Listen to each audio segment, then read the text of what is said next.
Dina Kadumi. I'm a fellow in city design and social science at the London School of Economics and Political Science. Welcome to today's event entitled Decolonial Cities Beyond Justice. This event is a little bit experimental, dialogical. So thank you all for coming. We really appreciate it. This event is organized by a group of academics loosely under the rubric called the Decolonial Cities Collective. We're an interdisciplinary group of researchers interested in establishing a community of practice towards furthering our commitment to decoloniality, social justice, and care in cities. We come from a range of disciplines: geography, politics, visual culture, literature, architecture, urban design, etc. And we work in very different geographies with different relationships to this question of coloniality and decoloniality. So our group came together about a year ago on a workshop organized between the British Academy and the Canadian Institute for Advanced Research. And the theme of this workshop was to interrogate what is the good city. And as a result of this workshop, I think a group of us kind of came away questioning this desire to figure out what is a good city, and the kind of epistemic assumptions that point to why we need to ask that question and then how that question gets answered. And so what we're having today is an outcome of those questionings. And so over the past year, this group of us, we're about 10, have had various different meetings and discussions, and we've kind of come up with some big questions that we are looking at as we develop this series of dialogues. So I'll just read them out because they might frame this particular conversation in another way, or put this conversation within this also larger project. So the first is, how have colonialism, coloniality, and colonization defined the city and shaped its value as a good? Secondly, on what shared basis do we examine dispossession, violence, and extractivism in contemporary cities while recognizing their different roles in coloniality and decoloniality, whether that's a settler colonial context, post-colonial cities, colonial cities without colony status, and current and former colonial metropoles? Thirdly, how are decoloniality, social justice, and care entangled in cities? And that's a big question I'm sure we'll be discussing today. And how do these concepts critically inform each other? And then finally, who gets to conceptualize, narrate, and represent the decolonial city, and for whom? And what are the ethical and methodological concerns at work in doing so? So in order to think about these questions, we've organizing a series of dialogues, also as a different way to kind of provide a generative space. So many thanks to our two speakers for being the first people to engage with us, and also for all of you for joining us. So today's event has been organized by myself and Bobby Farnan, Research Associate at the University of York, Nalu Benaisa, Research Associate at the University of Sheffield, and Tanzil Shafiq, Lecturer in Urban Design at the University of Sheffield. So now I'm going to hand it over to Bobby, who will introduce this particular event and our speakers. Thanks, Dina. Welcome, everyone, to the first dialogue event for the Decolonial Cities Collective. We're really delighted. We're very fortunate to have Heather Dorries and Monica Stroll with us today to talk about Decolonial Cities Beyond Justice.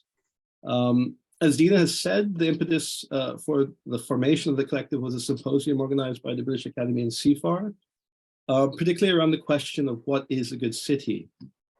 So, addressing this relatively or deceptively simple question directly seemed like a good place to start when we set about kind of organizing and planning for this first dialogue.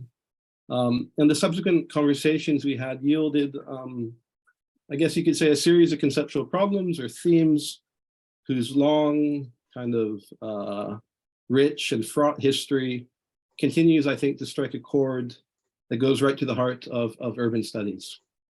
So most notable among these was the relationship that came up consistently in our conversations between justice and the city.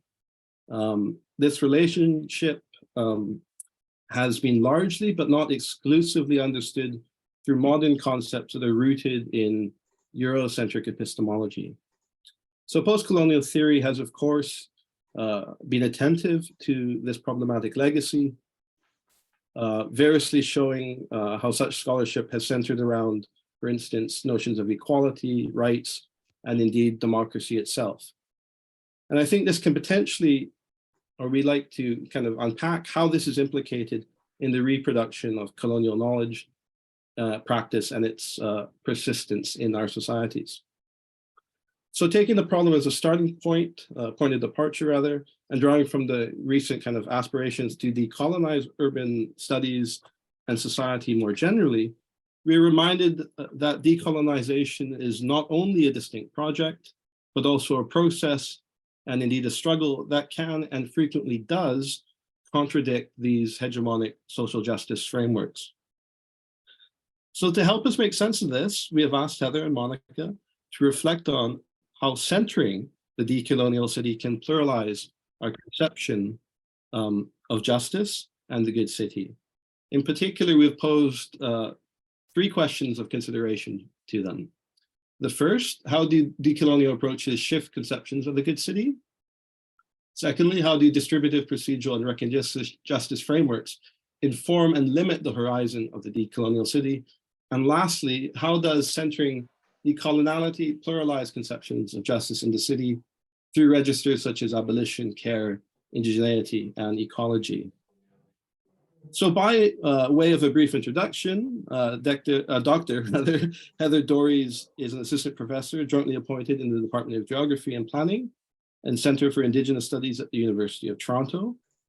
Of Anishinaabe and settler ancestry, her research focuses on the relationship between urban planning and settler colonialism and examines how Indigenous intellectual traditions, including environmental knowledge, legal orders, and cultural production, can serve as the foundation for justice-oriented approaches to planning. Our other speaker, Dr. Monica Struhl, is a Mary Sklodowska Curry Fellow at the Latin America and Caribbean Center at the LSE. An urban scholar, her research engages with the social production of space, urbanization processes, and inventive methodologies of qualitative research. She's interested in particular in comparative urbanism and the relational understanding of urban territory from a post and decolonial perspective. So I'd like now to invite Heather and Monica to give an opening statement or remark before opening the floor to a 30-minute discussion and a Q&A with the broader audience. Before I invite you guys to speak, I just should mention, please feel free, everyone, to throw some comments and questions into the chat box, and Nalu will curate these as we go along. Okay, thank you. The floor is yours, Monica and Heather. Thank you.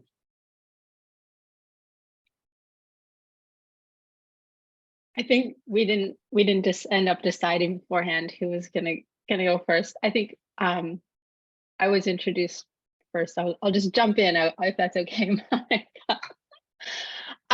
Yeah, thanks so much for inviting me here to this discussion. I think the questions that you've posed and the agenda that this collective has set out is really interesting and important for scholars across a variety of fields who are interested in urbanism and planning.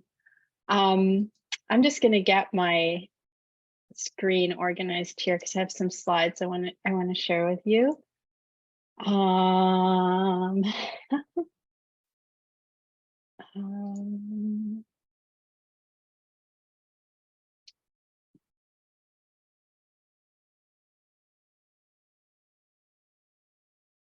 All right, can you see this?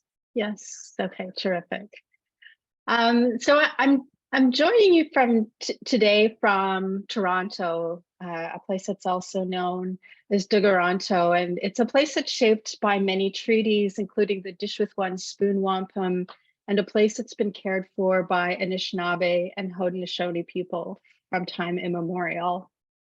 And as an Anishinaabe person, I am also a guest on these territories. So I want to talk to you a little bit generally about my research and some of the things that motivate me and inform the research that I do. I'm an urban planner by training, and my research focuses on the ways that planning aids in the establishment and management of a racial property regime, and in so doing codifies and depoliticizes the acquisition of territory, while also participating in the criminalization of Indigenous resistance. And my research is largely focused on settler colonial states such as Canada. And in examining the role of planning in settler colonialism, I've been consistently fascinated and horrified by what I see as a core contradiction in planning. So on the one hand, one of the most pervasive beliefs about planning is that planning is about creating the conditions for living well. And if you look at the mission statements of most professional planning organizations, they're going to contain words about making cities for people or creating the economic, social, and ecological conditions for growth and development for public benefit, or the public. And the statement you see here is from the American Planning Association, but I think many other associations, the Canadian Planning Association, other places around the world are going to have similar types of statements. You know, the goal of planning is to maximize the health, safety, and economic well-being of all people living in our communities. This involves thinking about how we can move around our community, how can we can attract and retain thriving businesses where we want to live, and opportunities for recreation. Planning helps create communities of lasting value. And I think even in this statement, it's already clear how these goals are situated within and very much compatible with a capitalist social economic framework. So this is one of the guiding principles of professionalized planning, I think. On the other hand, despite all of these commitments to creating the conditions of life in the context of settler colonialism, I think planning is also very much a project about death. Settler colonialism requires not only the dispossession, but the death of Indigenous and racialized people. So in this way, planning advances and reflects the necropolitical structure of settler colonialism. In planning for the public, planning calls a certain kind of public into being through processes that determine who matters and who does not, whose voices matter and whose don't. And so planning spatializes racial regimes of property that are part of a legal framework upon which planning relies, and which assign human life, value to human life according to a racial hierarchy. And I think this, the spatialization of this racial hierarchy is very well apparent in cities and results in the underdevelopment of racialized neighborhoods, the under and defunding of housing, transportation, recreation facilities, and a variety of other services typically within the domain of planning and local government. And consequently, cities not only fail to provide, but also withhold the requirements of life for the most vulnerable people, also very often racialized people. And so planning is not only implicated in settler colonialism, but in the targeted death of urban places and urban life, a process that Black Studies scholar Catherine McKittrick calls urbicide, or the deliberate death of a city and willful place annihilation. So, of course, this is the challenge that we are confronted with as scholars. I think one of the key elements then in advancing a decolonial approach is thinking about the kinds of epistemological, but also ontological shifts that can change both planning theories and practices, or theories and practices of urbanism. So this brings us, I think, to questions about justice. Many of the interventions suggested by planners for decolonizing planning have tended to focus on state-focused strategies and rely on state recognition for securing Indigenous rights or the rights of vulnerable people. I think this reliance on recognition allows planning theorists to preserve planning's identity as a progressive discipline by positioning Indigenous peoples as beneficiaries of improved planning practices in ways in which the recognition of historic injustice in planning is presented as a way of offering planners an opportunity to rectify the negative effects of colonialism. So approaches to planning that emphasize recognition or participation of Indigenous peoples within existing planning frameworks rest on the assumption that these existing frameworks are fundamentally progressive, and they fail to confront the fact that planning is often mobilized as part of a larger colonial complex that serves the dispossession and assimilation of Indigenous peoples. And so at the same time that planning theorists are thinking about justice and often relying on Western frameworks to think about justice, I don't think that planning theorists have sustained a conversation with the fields of Black studies or Indigenous studies, despite the important contributions that scholars in these fields have made in theorizing the relationship between settler colonialism, slavery, and Western liberalism. And so urbanists run the risk of reproducing the logic of settler colonialism, even as they attempt to set a decolonial agenda in planning by evacuating those intellectual contributions of Indigenous peoples from planning theory, and not attending to the specific demands and requirements of decolonization. So what exactly does Indigenous thought and practice have to offer people who are trying to think about different ways of thinking about and theorizing the city? One of the things that I have turned to in my research is looking to social movements, not just as a reaction or forms of protest against inequality and injustice in cities, but actually as a way of theorizing and practicing alternative ways of making urban life. One of the examples that I like to talk about, because it's quite well known, is the Idle No More movement, which started in 2012 and 2013. And it started relatively innocuously when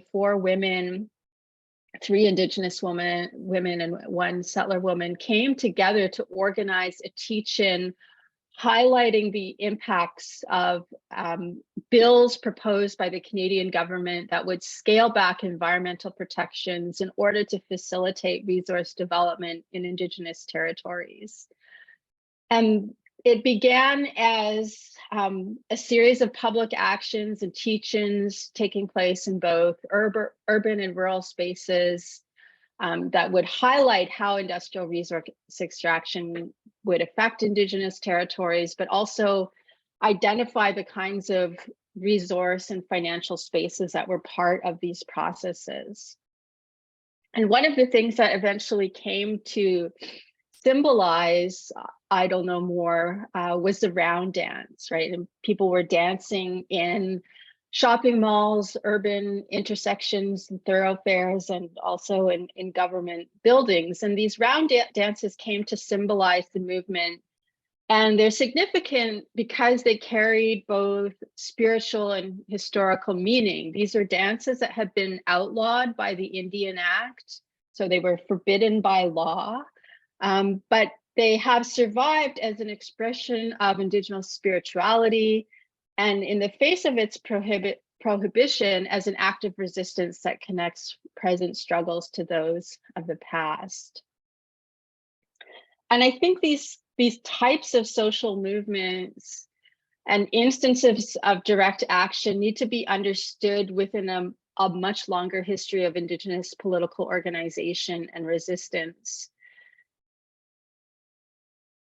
And I think they help us to think about social movements as configuring spatial processes around a politics of life, right, rather than a politics of death. And Nick Estes explains this really well in his book, Our History is the Future. And he says, decades of Indigenous resistance movements have shown that our ancestors of Indigenous resistance didn't merely fight against settler colonialism, they fought for Indigenous life and just relations with human and non-human relatives and with the earth.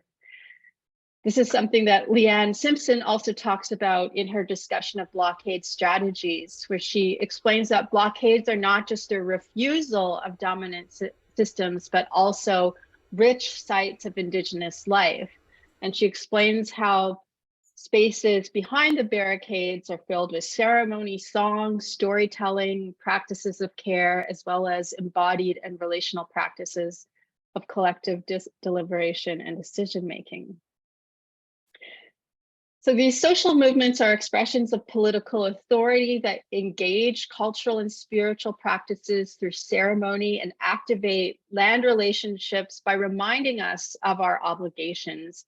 And they accomplished all of this while reclaiming space without the permission of colonial governance structures or planning authorities. And I think crucially, they're not just about stopping specific projects or policies, but really reflect a vision for anti-colonial and anti-oppressive forms of resistance that don't rely on state-managed process, but rather on liberatory practices that foreground and promote the creation of alternative modes of being.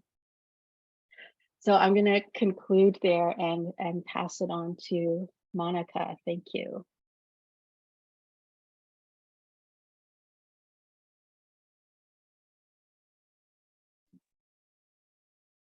Thank you, Heather. I will just first of all share my screen.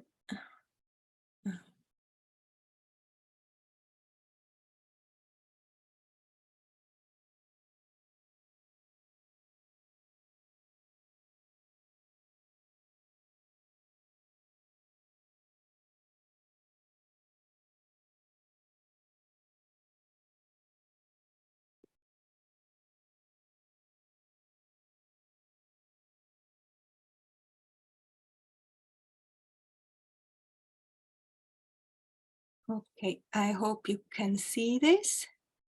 Good. Yeah, good. Great. Well, before I start, thank you very much, Tansil, Dina, Bobby, and Nalu Bembe for the invitation to join this conversation today. And I will base my opening statement on my long-standing experience and research in and on Mexico City. And I understand that some of you have read my ITRA article on decolonized perspectives in current urban research I wrote together with my colleague Anke Schwarz some years ago. And I'm also, of course, looking forward to answer any questions or comments that might have come up from this in the discussion. Also, I would like to say something about the images I will show during my opening statement. These images I show are by my friend, collaborator, and most generous interlocutor, Abisai Perez Romero, whose work, dreams, and commitment to environmental justice in Tula and the Mezquital Valley in central Mexico ended abruptly because of his very disturbing and still not fully investigated death earlier this year.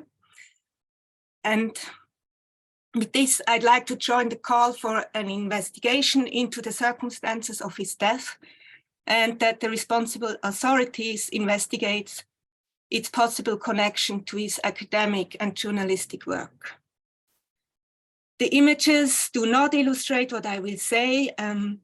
They have their own narration about the flooding of the river Tula in Hidalgo, Mexico, where Avisay lived and died. So the organizers were asking us to reflect and think about 3 questions. And the first of it of how do decolonial approaches shift conceptions of the good city? And I think here I would like to go one step back and ask, what is actually the good city?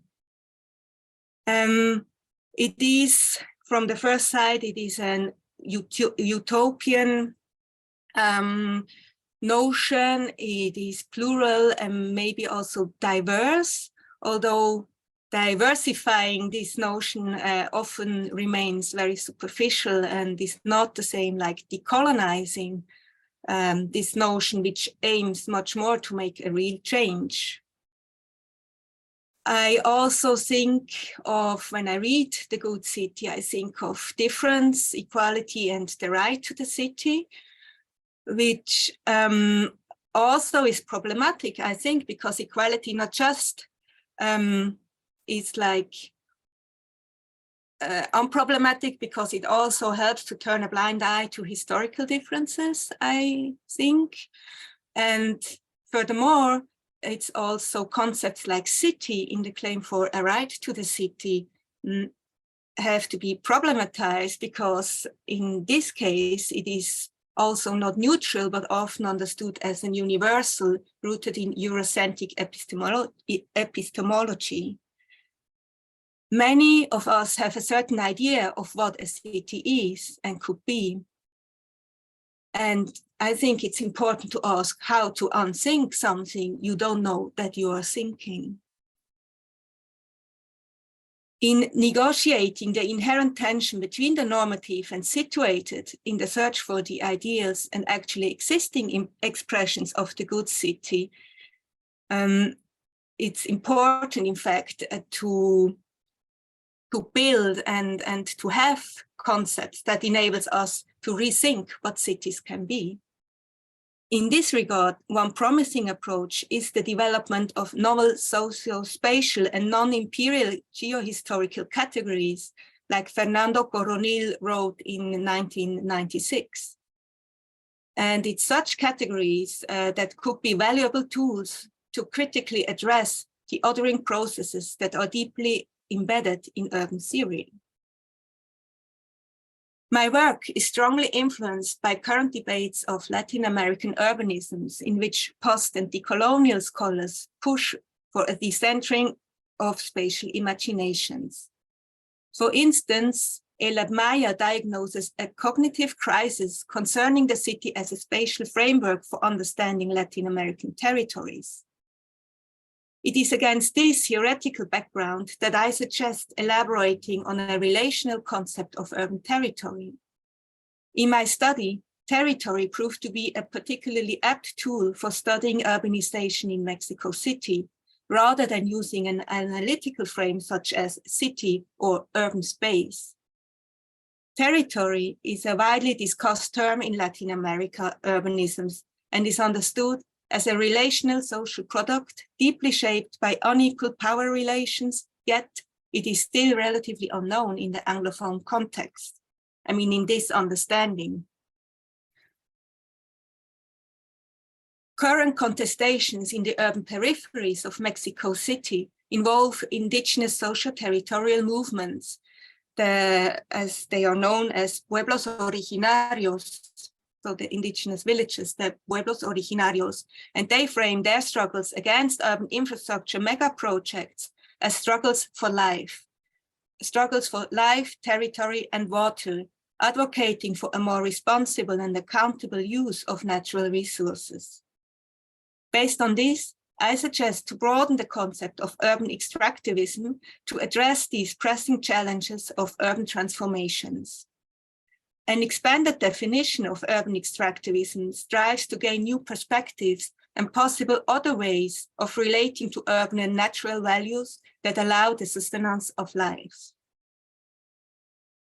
These are existential matters. Proyectos de la muerte, the death projects, as the infrastructure projects are called by the communities in the region, contemplate new airports, toll highways, cement industry, hydroelectric plants, and mega infrastructures of a wastewater treatment tunnel.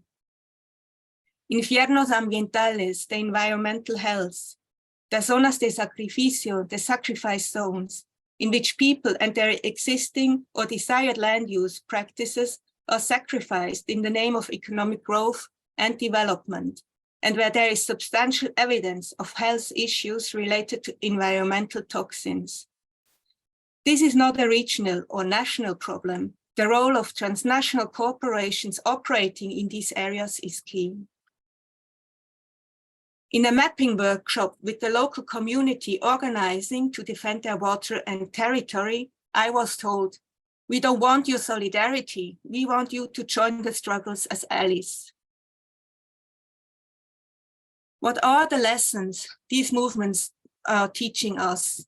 What has to be unlearned? Again, coming back to the question, how do decolonial approaches shift conceptions of the good city? So maybe instead of asking what is the good city, we could also ask what is a good life? Buen vivir, as one of the horizontal concepts that have emerged from critical analysis, languages and practices of social movements across Latin America. Others are, for instance, rights of nature, commons, or the ethics of care. Despite the differences that certainly exist among these concepts, all of them share a focus on different forms of human and non-human relationships. I think it's important to highlight that current anti- and decolonial discourses and practice in Latin America are also often very closely linked to feminist approaches, such as the before mentioned social territorial perspective, who builds strongly on feminist theory, and also relations to humans and non-humans, or particularly the ethics of care. And all of them, or in this discourse and movement, I think they show us possible ways of relating to urban nature otherwise. How do we have to rethink then the practices of theory building and the production and handling of empirical data? By critically engaging with my own positionality, the approaches I focus on include building bridges, weaving networks, engaging in the politics of translation. My research practice aims to decolonize urban theory, a practice that builds on collaboration, on everyday experience as a site of knowing and knowledge production, and on theory co-production. It also uses other media and formats to share knowledge, like the podcast entitled On Extractivisms, Dialogues on Contested Practices of Value Extraction in Latin America. I'm currently working on in a collective of researchers and activists from Mexico and Switzerland. This certainly speaks to another key question, which actually Dina was mentioning in the introduction. Who gets to conceptualize, narrate, and represent the decolonial city, and for whom? And here I would like to add, and in what language? What are the ethical and methodological concerns at work in doing so? How does centering decoloniality pluralize conceptions of justice in the city through registers such as abolition, care, indigeneity, and ecology? Another question we were asked to reflect about. My current project, entitled Decolonising Ecology, is about pluralizing concepts of the urban and the natural, aiming to forge other knowledges, practices, and actions. The project positions itself in sharp contrast to what John Law coined as a one world that assumes that there is one single object and that it looks different because different people have different viewpoints or different techniques for exploring it. Instead, what I'm interested in is that realities are being done in practices.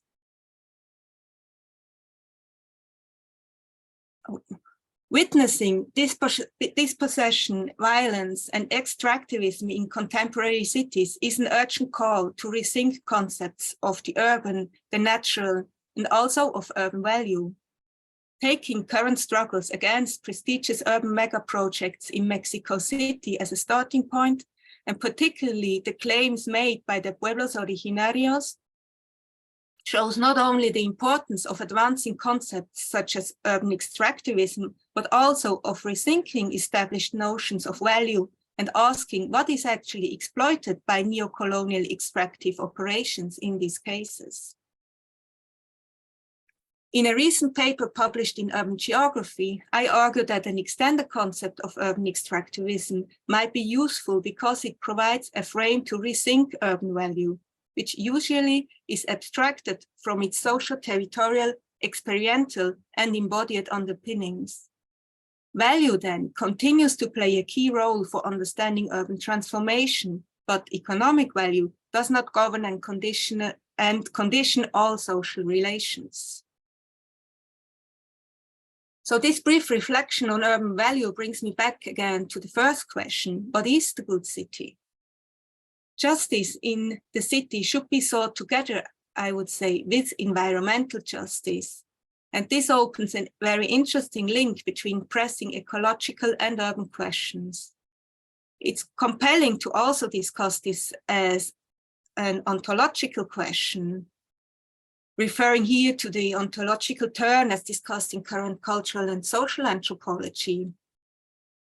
By using ontology as a heuristic device, I examine different practices to build concepts across urban realities, avoiding culturalistic and essentializing descriptions. By pluralizing concepts such as city, nature, and urban value, we can understand the good city as an urban territory where many worlds fit. Thank you.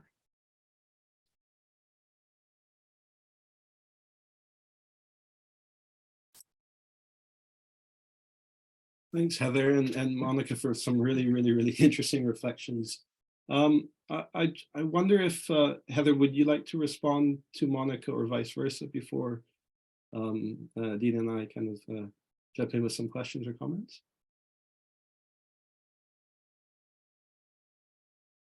I guess, I mean, one thing that stands out to me right off the top is these concepts of life and death, which seems so central, you know, but also seem like a potentially fruitful way of thinking across different geographic and ethno-political contexts. You know, one of the challenges that I see working in Indigenous studies, working in urban studies, and thinking about the ways that, you know, I recognize that there's some limitations, some serious limitations to the framework of settler colonialism, and particularly the way it prioritizes particular geographies, experiences, and languages. But it seems like the notion of a politics of life, right, which is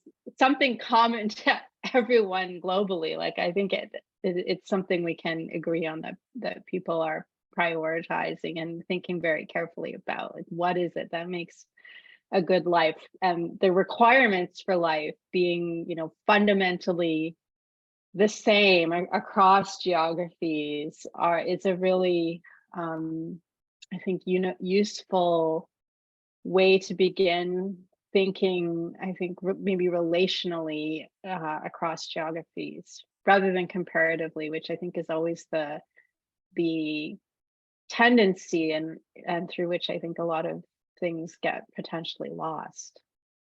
So I appreciated your comments there, Monica. Thank you for that.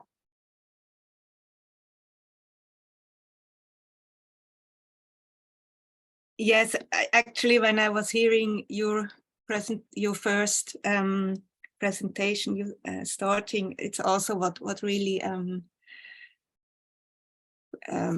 was very present for me, and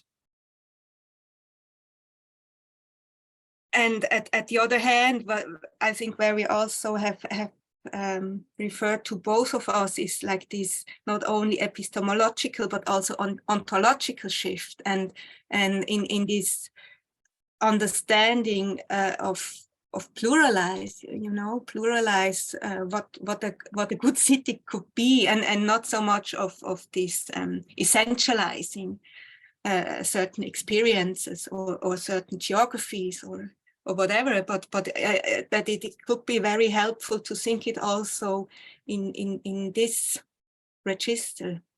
I think that was also something that I found very interesting between our two opening statements. Yeah.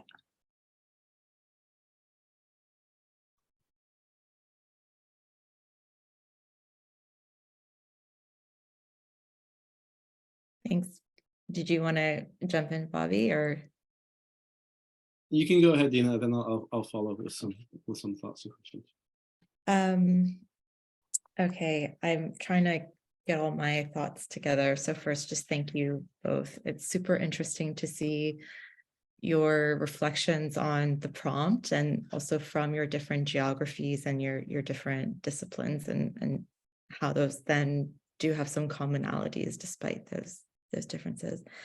Maybe just, I mean, this is a little, I wasn't planning to take the conversation here, but Heather, since you brought this up about the how the settler colonial framework ends up privileging certain sites.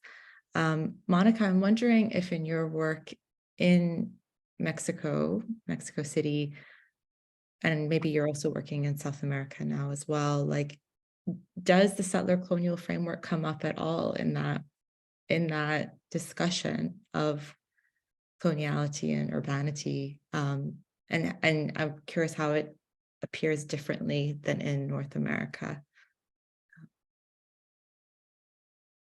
Thank you. I think that's a very interesting question. And here I think that there is a big difference. It's also rooted in a different colonial history and colonization. And I think the big difference is that colonization, I mean, the act of colonization in Latin America is more than 500 years ago.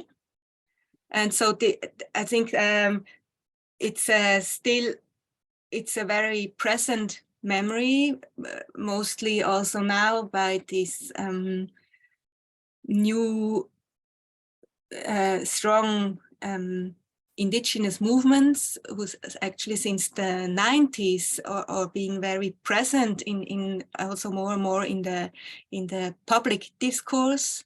So, but nevertheless, yeah, I think that's a big difference. The colonial history, where it comes up, and I think there is also much to think about and to engage with, is also this now neocolonial practices of extractivism. And so I think here it's really extractivism, so plural in the sense of it is in this works in many places and on many levels. So to have like a broad perspective of what extractivism is. And so I'm now very much interested in what could be urban extractivism. So go a little bit away from this really like resource extraction of mines, for instance, where you really quickly would link the term of extractivism to see what is like urban transformation, how this could be grabbed as in this sense, no, with this notion. And I think there these neocolonial policies and programs, which are also very close to a discourse of developmentalism. I think there is some links which I think is beyond the Latin America experience, let's say like this. So I think it's really historically this different, but in the present time also very close and interlinked situation. a little bit like this. Mhm. Thank you. Heather, do you want to respond to that? I'm not sure.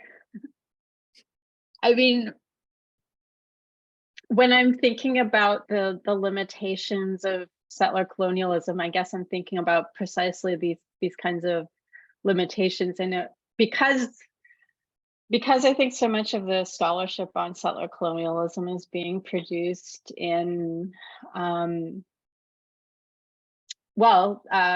former settler colonies, but also in English-speaking contexts, right? This comes to dominate a lot of the literature where its applicability, across contexts is not always clear.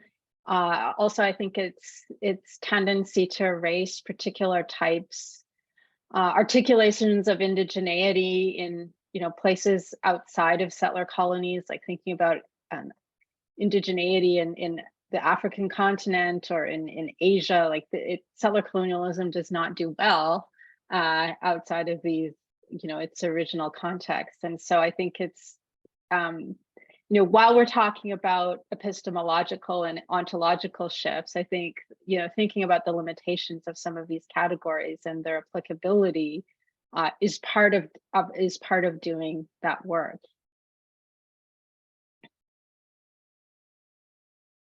Thanks. I mean, maybe related to that, I wonder if you want to expand on this notion of indigeneity and urbanism and how those come together. And I mean, related, my work, or some of my work, comes from the Middle East and from Palestine. So that's another settler colonial context where indigenous people are increasingly being divorced from urban areas and who we consider indigenous. And I found your work in that and kind of dealing with that binary quite forcefully, really inspiring.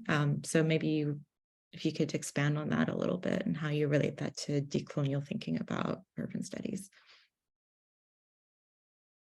Yeah, I think those are two really interesting concepts. I think, at least in the context that I'm working on, when I'm thinking about Canadian Indigenous peoples and I'm thinking about urbanism in Canada, both of these concepts, right, whether it's indigeneity or urbanism, they're concepts and they're processes that have been really strongly configured by processes of colonialism. So it's really hard to think about indigeneity or urbanism and to kind of separate those from colonial processes. And so that in itself poses a question, like, can we even think about an alternative urbanism or an indigenous urbanism that is anti-colonial or decolonial? And we have to start asking questions like, well, what are the conditions under which urbanism might be indigenous or anti-colonial or decolonial when these processes are always entangled with colonialism? I think one of the, where I get to in my thinking on that is that these processes are always going to be, potentially liberatory, right? There are forms of city making, there are forms of urbanization, there are opportunities for the city making to create the conditions for life, right? Self-determined, indigenous life, but at the same time, it's not, urbanization is not automatically going to be in any case, in any form, going to be necessarily liberatory. It can always be potentially colonial. It's dependent on processes, right? It's not an endpoint, right? It's not a thing that we're going to create, right? There is not a decolonial city that will, exist physically. It's always going to be the product of sets of outcomes and the kinds of relations that are able to manifest in those spaces. I love that kind of framing. How do we think about city making as a liberatory process? And I think that then points to very different spaces and ways of working together. Bobby, do you want to jump in with? Yeah, sounds good. I think this is probably a good point, because I think that question of how we can think the conditions for imagining a kind of indigenous or decolonial urbanism is such an interesting one. So I was struck in both your talks that well, the emphasis placed on kind of the spatial imaginaries, epistemic, ontological categories of coloniality and their persistence, and the overturning or challenging of these categories as being quite central to decolonization, obviously.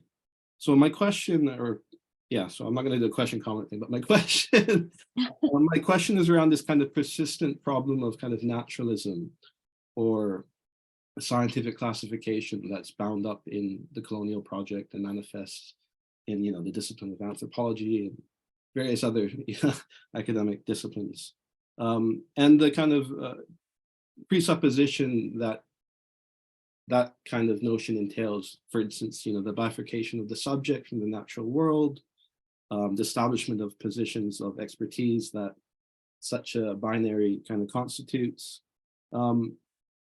These seem to be very intractable legacy. So my question is around how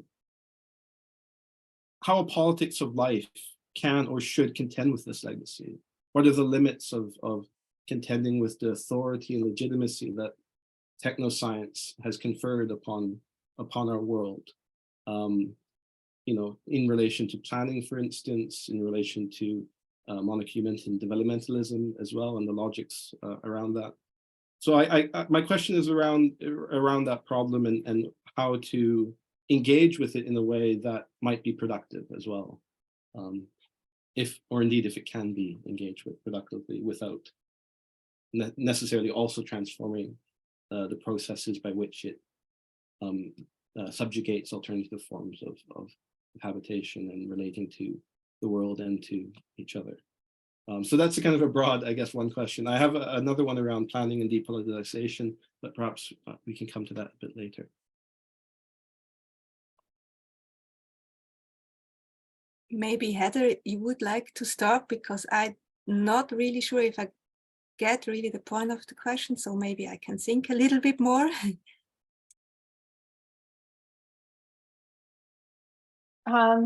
Sure. I guess when you were talking about processes of classification, well, I was thinking about so many practices, whether they're planning related, urban related, science, and that's something you brought up, technoscience. These are all practices about naming things, right? Like so much of science is about building typologies, figuring out where things fit within particular typologies. It's the practices of ordering the world, right? And I think planning falls within that, right? It's a very particular way of thinking about and ordering the world. And so if we're talking about ontological shifts, thinking differently about processes and practices, one of the things that is suggested by indigenous epistemologies, indigenous, and I'm thinking again more specifically about Anishinaabe or Haudenosaunee approaches to thinking about knowledge and knowledge production, and these are the contexts that I'm familiar with. The thing that always is placed in the foreground, rather than typologies or hierarchies, is relations and relational approaches to organizing knowledge. And there's still, we would still classify things and name things, but things are often named and classified based on their function, and more specifically on the ethical obligations and the ethical components of relations that arise when we think about everything being in relation and be existing for the purposes of promoting life. So everything within a system, whether it's a ecological system or a social system, it's going to have some kind of set of ethical obligations that arise from its relations, right? The purpose of water is to help purify things. That is one of its obligations. And if it's not doing that, then humans or other parts of the ecosystem have the obligation to help water perform its duty.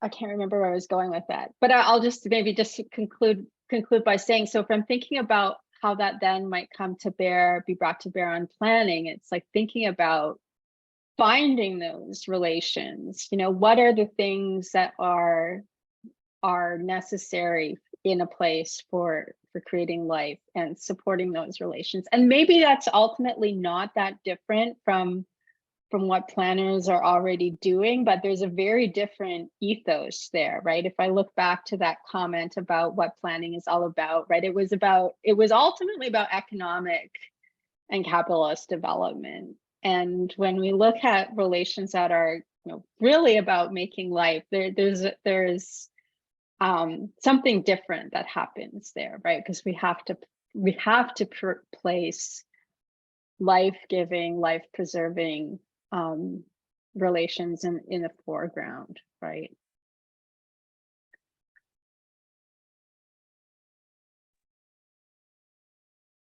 Yes, I think, as I understand your question, Bobby, it also very much links to the initial question you posed for this conversation. It's like also what the limits and the possibilities of frameworks such as recognition, and how is it maybe also limiting the decolonial city? And I think that is a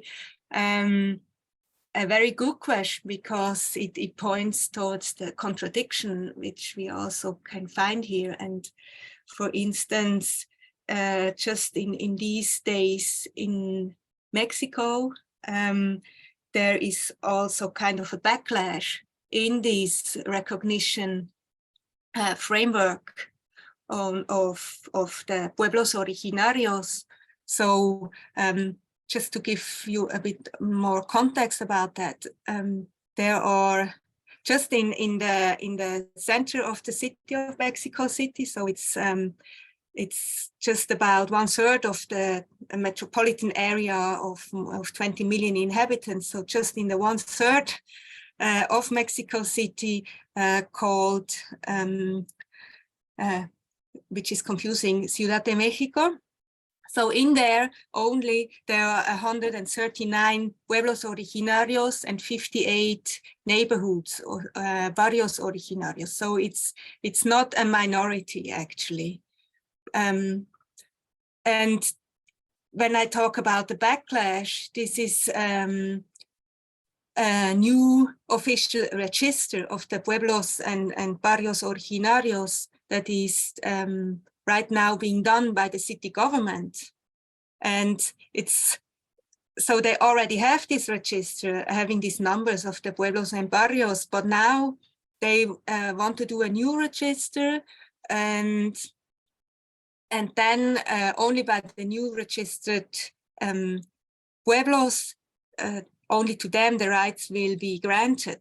So, so it's like, okay, yes, we recognize you, the government says, but only the ones we think are eligible, how you say? Yeah, So this is contrary to the principle of self-ascription, which is one of the fundamental rights in terms of the rights of indigenous people. And self-ascription means that the people are the ones who decide if they consider themselves as pueblo originario or not. And they have their own institutions, they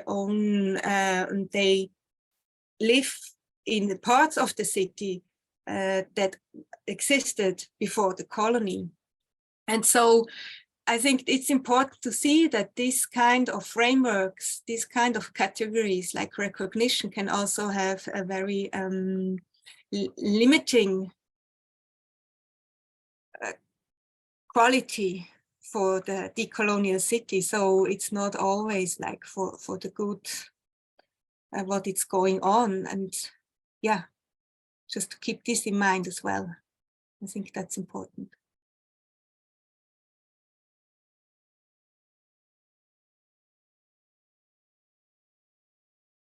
Dina, could I jump in here one more time? Really kind of interesting synergy, I think, with kind of the conversation at the moment.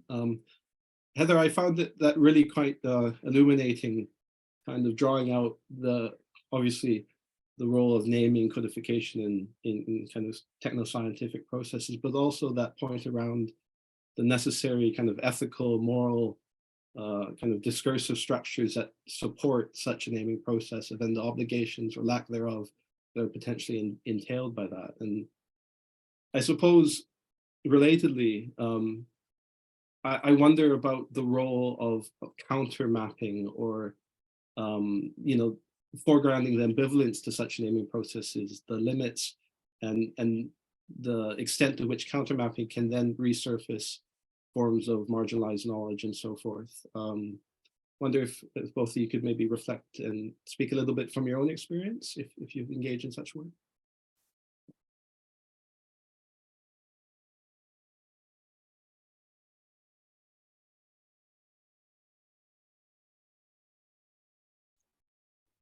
Monica, do you want to respond?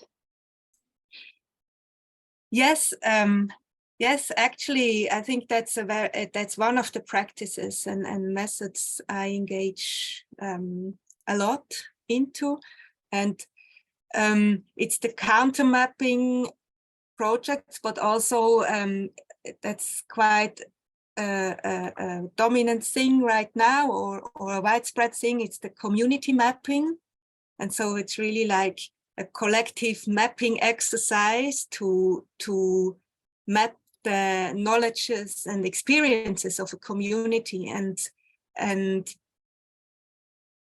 I think that's a very necessary and important exercise to do, because it's not just like these numbers, I can tell you it's about nearly 200 pueblos originarios in Mexico City, but it's also then you can geographically locate them in the territory. And this also tells you a totally different story,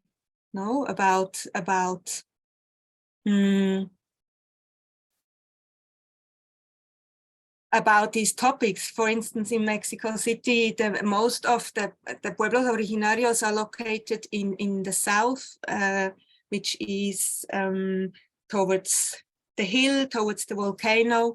And so this is also the zones where the main water recharge areas are for the Mexico City's underground aquifers. So then you also can see, so why these demands and why defending and the struggle for life and territory and water is so important, for these communities, because it's their everyday life and their history. And also like to find new ways of representing these lives and histories and memories. And I think mapping can really be one of these very open and inventive methods to approach and represent these kind of knowledges. Yeah.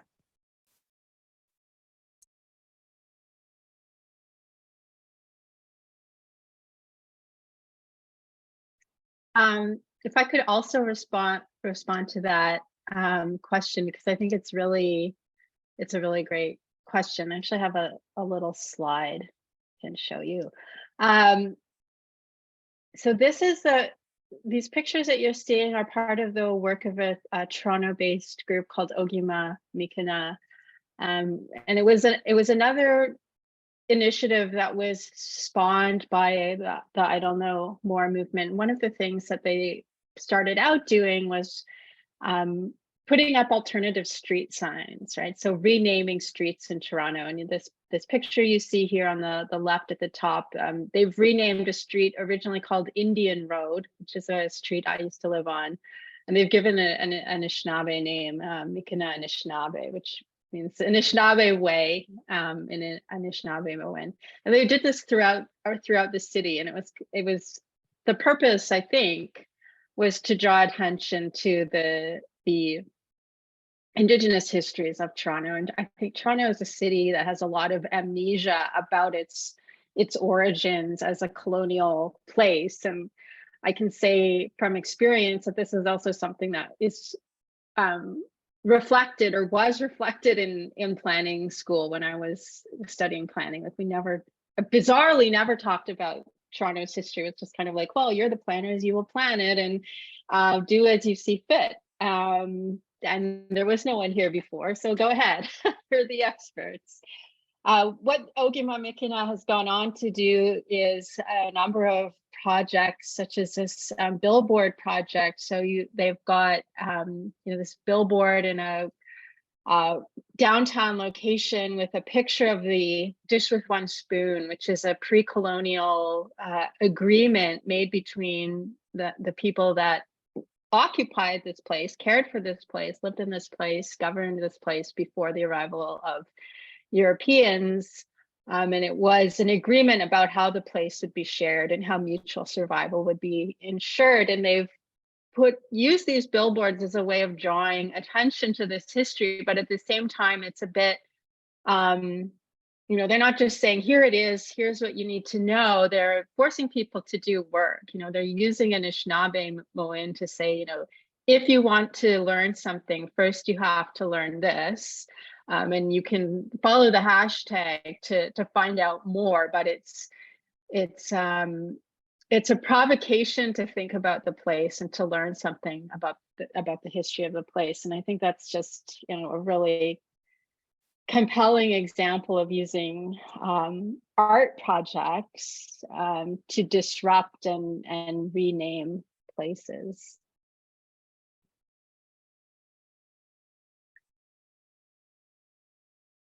I think we should get questions from the audience. If anyone has a question, just pop it in the chat.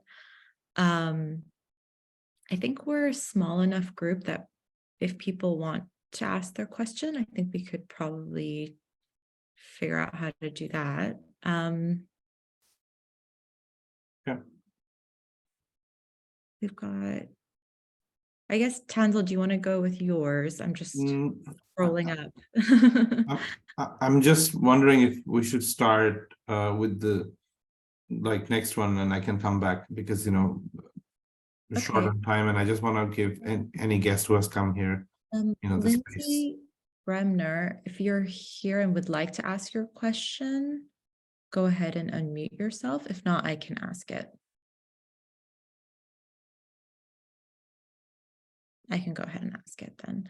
So I'm assuming this is okay. Really glad that Monica raised the issue of developmentalism, which has and is radically reshaping many parts of the world in violent and unequal ways, supported by depoliticized agendas like the UN Sustainable Development Goals. Developmentalism is another death project that has other dynamics than colonial projects did, sometimes implemented by national elites in consort with transnational corporations. My question is whether you have any thoughts on de-developmentalizing planning and how it may differ from decolonising planning. Okay, so we have the coupling of colonization and developmentalism, which luckily Jennifer Robinson has written a whole book about. And how do we do the D on both of them, and are they different? Do you have either of you, any thoughts on that?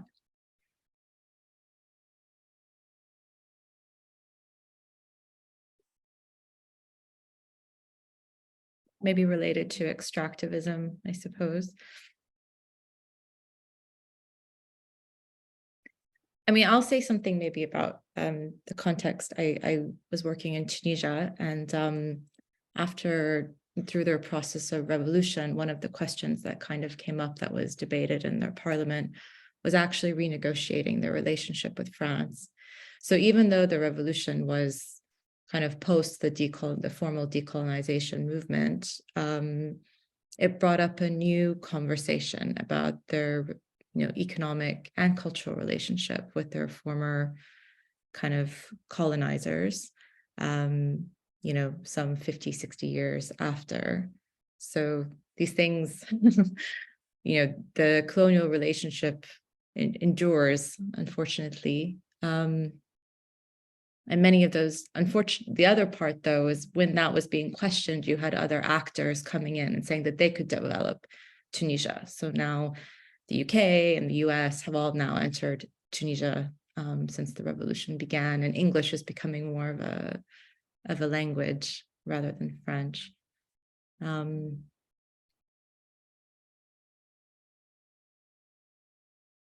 Any other? Does anyone want to jump in on that question, please? Yeah, maybe I also, just to make this point maybe even stronger, I think there is also in the academic debate, there are also like these buzzwords, and then now everybody's talking about decolonizing or decoloniality, and so like former concepts get a bit of, they're kind of on the waiting bench, or we get rid of them. And I think in this case with developmentalism, it would be the wrong thing to do. Because it's still a very, very strong discourse. You are confronted in many places of the world, and also to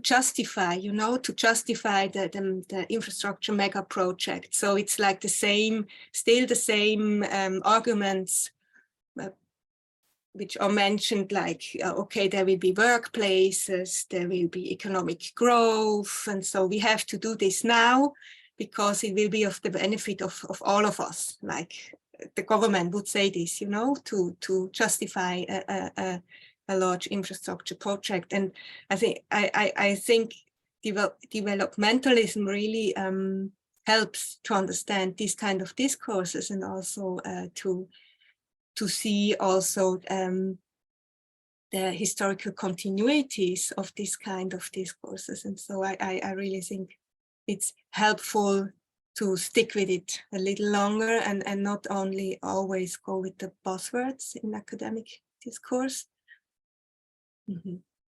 Just to add these thoughts to it.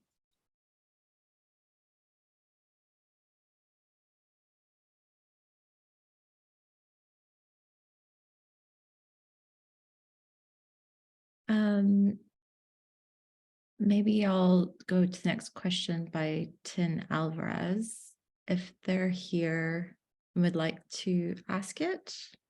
I think you missed one before. So if you scroll up. Sure. Yeah, I think these two are actually somewhat connected. Okay, so Manas Murthy, if you're here, would you like to ask your question? Or I can ask it. Hi, sorry. Hi. Yeah, just it's a little early in the morning though.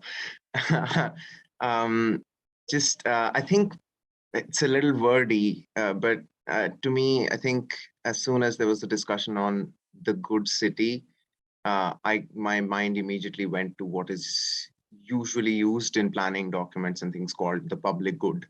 It's kind of slightly older literature, but it sort of brought back all these rushing thoughts about eminent domain and how, public goods, the term public good does like this double thing, in which that it links kind of asset mentality of what we call goods and services to the idea of a moral good, which of course planning deals with both in troves. That's precisely the job of planning, is to kind of both allocate, distribute, assets and goods, and also a kind of, at least in the case of sort of post-independence planning, for example, in India, its job is also to identify and designate what is non-sectarian order and these kind of ideas of utopian ideal good living.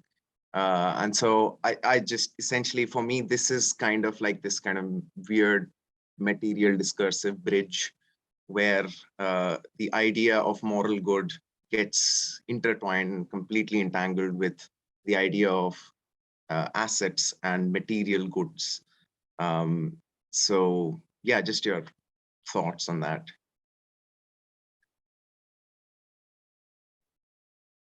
I would like to respond to that because I think it's such a great observation, particularly thinking about this slippage in planning between goods as a moral outcome of planning and goods as a form of property. And it's something that I've written about, right? How much planning is organized around the management of property. So thinking, if we're talking about thinking about ways of doing planning otherwise, then I think thinking beyond property or thinking about property differently and making really clear when we're talking about property and when we're talking about something else or something that might be accomplished without property or without using the property form as the means of accomplishment, that I think that's a really important part of planning differently. So I'm so glad that you asked that question. Thanks.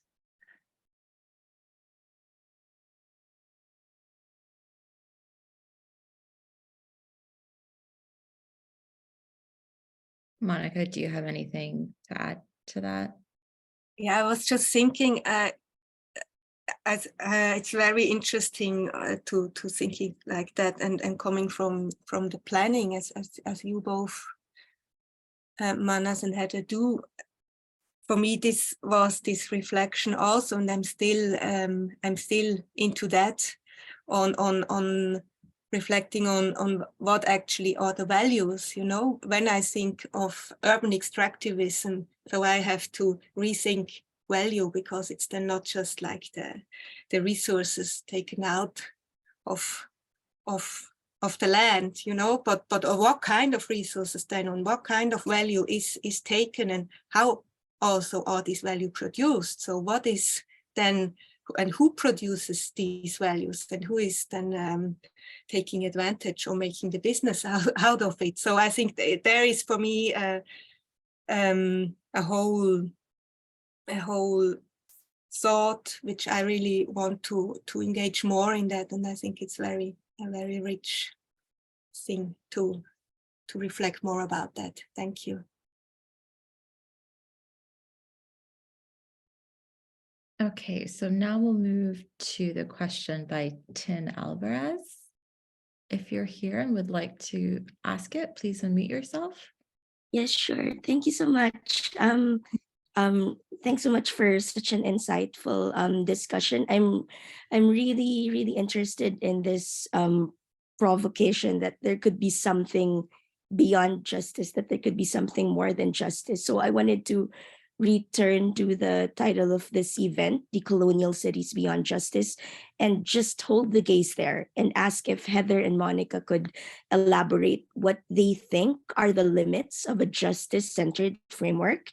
And I also wanted to clarify what then is the goal of a decolonial city, if not justice. Thank you.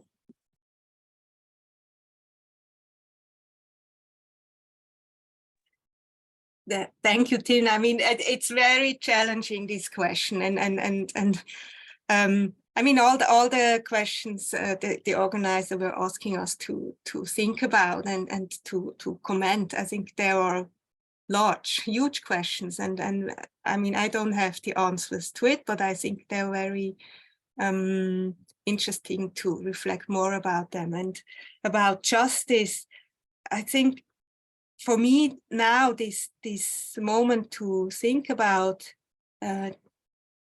justice and city and decoloniality, it really brought me to question and to problematize what we actually think is the good thing, or what we think is justice, and what we think is city, as I was saying in my introduction.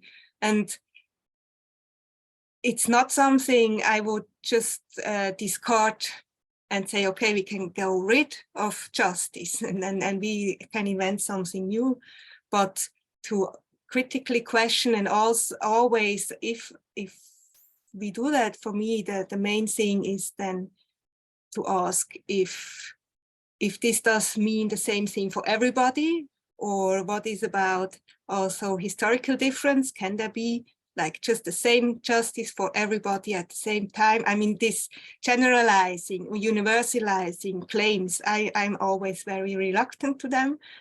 And I think it's very important to rethink it and question it and problematize it. So this is what this title and these questions did do with me. And I also think now in this dialogue and the conversation we have here in this space brings more thoughts about that. Yeah. Yeah, I agree. These questions are really great and also very challenging. So when I'm thinking about decolonization or decoloniality, one of the pieces of writing that has been really influential in my thinking is a piece by Yves Tuck and Edward Yang called "Decolonization is Not a Metaphor." And I think they make a number of really important points in that essay. One of the points they talk about are the material dimensions of decolonization. You know, if we think about colonization as a process which resulted in dispossession and assimilation, then decolonization has to be about the return of land and self-determination, right, for people who have lost those things. And they also make the point that, you know, decolonization is not a metaphor for social justice. You know, that's where the title of their paper comes from. You know, there's a lot of ways, and I think that I see this particularly happening in universities in North America, where every university now has a diversity, equity, and I can't remember, DEI committee, and there's a lot of talk about, you know, decolonizing, you know, geography, decolonizing everything, right? Everything's being decolonized, and this ends up just being used. It's just, you know, if you're being very cynical, it's just about making people feel better about the conditions that we're confronted with without actually changing anything. And I think that's precisely what their paper is arguing against. So yeah, I'm not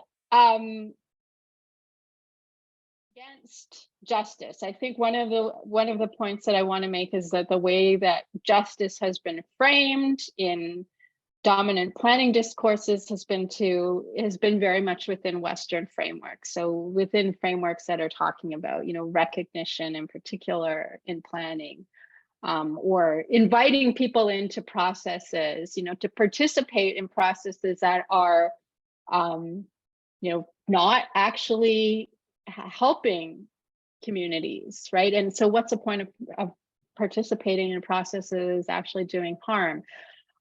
So I'm not saying let's not think about justice, but I think, as Monica is saying, let's think critically about justice and what we mean when we're talking about justice.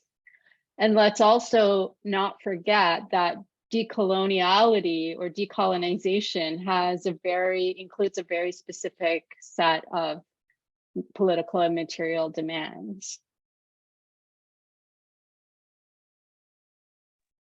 Thanks so much.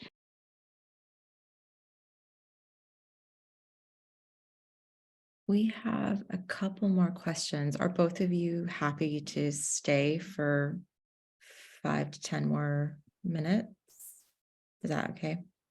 I'll just link the last question to one that was, I think, a direct message one, which was, maybe this is more directed to Heather. What do you think about the need to start a deprofessionalization process in urban planning to decolonize it. And I wonder, maybe connecting that to if planning is situated within the state, you talked about sovereignty, you know, how is this a self-professing prophecy of sort of not being able to think in another, or, you know, planning otherwise if it's situated in the state and it's professionalized in such a way. So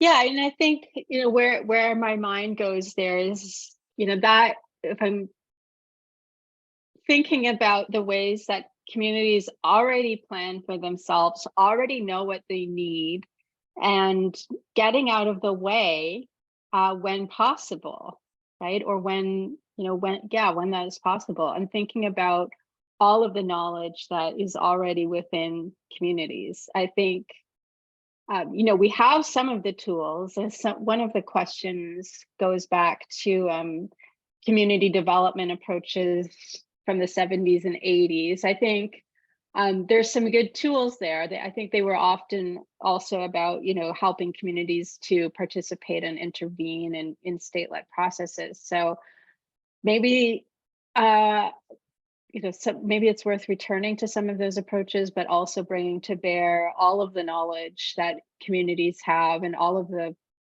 using the political agenda that is being set by communities to orient those practices and processes.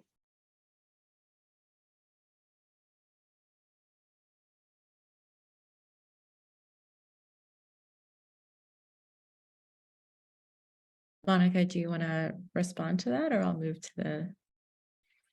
No, I think maybe a final one. Yeah. Yeah, I think this is the last one since you.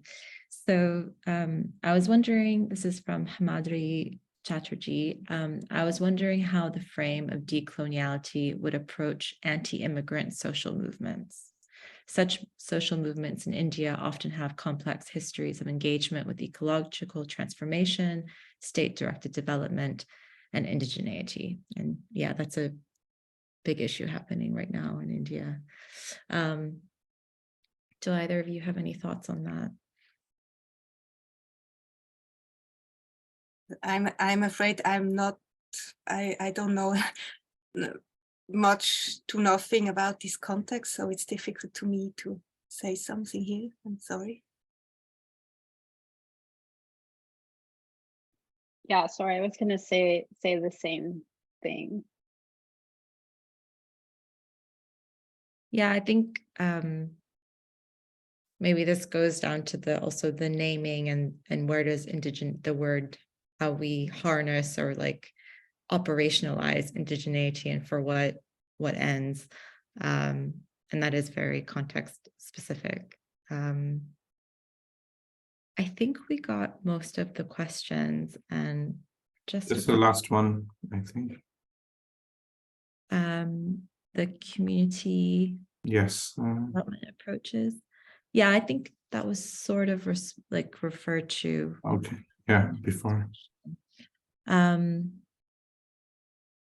Yeah, so I guess we're coming to a close. Thank you both so much. Bobby, do you want to have any last words? No, I'd just like to say thank you very much for, you know, taking the time to engage with us as in the collective, and for your, you know, thoughtful comments. And it's been really, really, really great. And to everyone in the audience for coming along and sticking with it. It's a really nice sunny day here in the UK. Don't happen often, so thank you for joining. Thank you for having me. Yeah, thank you so much. And I really think, just to comment also on this, it's so great you're organized as a collective. For me, I think that's really also so important, to find different ways of organizing, and collectively, I think that's the way to go. Thank you. Thank you. Thanks for joining us. Have a great day. Thanks everyone online.